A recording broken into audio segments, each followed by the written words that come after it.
This lecture concerns itself with some of the details and some of my own experience and understanding of severe mental illness.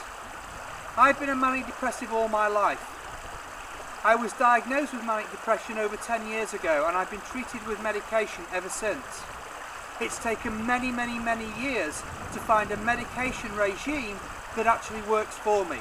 And ultimately, for most people with severe mental illness, they tend to spend their life quite literally on a cocktail of drugs. I myself use about 4 different drugs, one of which is a newcomer to this particular forum, and also a very old drug.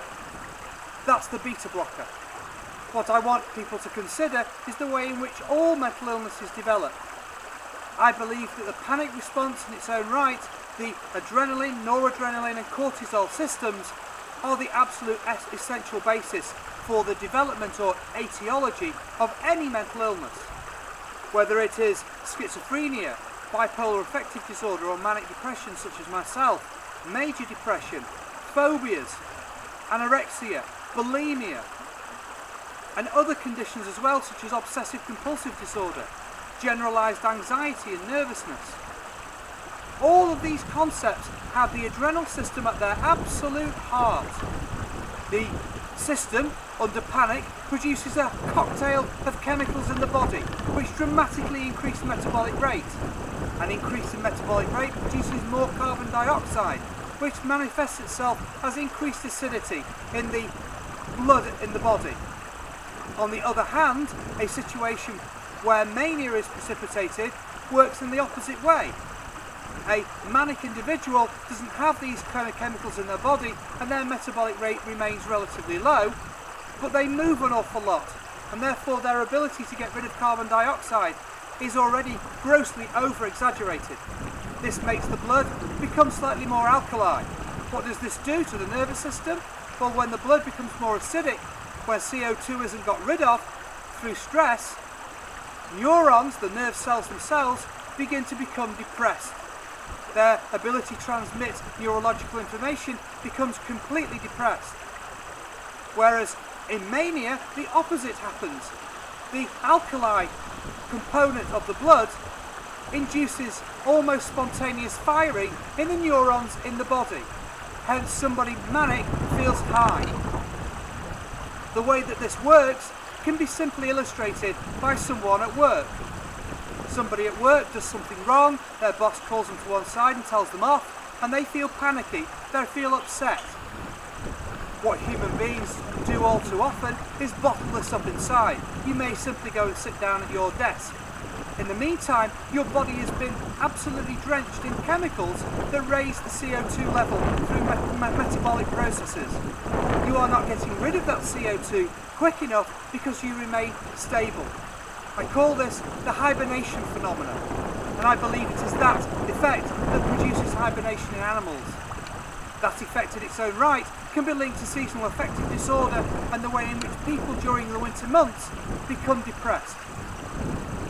What in actual fact should happen is when that person was told off and began to panic, in a lot of cases they may burst into tears and cry. The hyperventilation of people crying gets rid of the excess CO2, and at the end of the experience, the individual can actually feel refreshed. They've had a good cry about it, they feel okay now. Men, on the other hand, are more likely to not cry than women, and so they are more likely to instigate this increased acidity in the body. What the person should do if they're not going to cry is they should go for a walk. By doing some basic exercise, they're increasing their ability to exchange CO2 with their environment, and they're keeping the blood acidity down. This, in turn, leads to a reduction in the possibility of the development of depressive states in individuals. That's why exercise is an excellent medium for controlling severe mental illness, because the excess CO2 produced by the adrenal response is always dealt with, and therefore blood acidity remains as balanced as we can hope. It's very important for people watching this to realise that one of the most important things that we can do scientifically to stop this adrenal response and to control CO2 levels and acidity is to use a beta blocker like propranolol hydrochloride. I believe that a beta blocker such as propranolol in combination with an antidepressant and an antipsychotic is the most powerful way forward for treating all mental illnesses, as propranolol hydrochloride is adrenergic.